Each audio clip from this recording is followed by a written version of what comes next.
ولما برزوا لجالوت وجنوده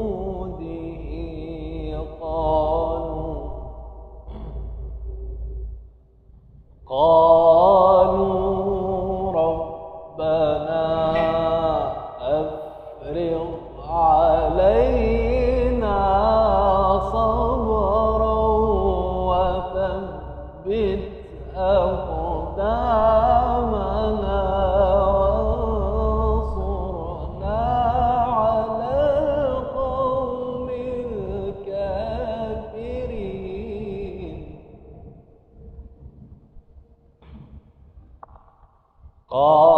قالوا ربنا أفرغ علينا صبرا وثبت أقدامنا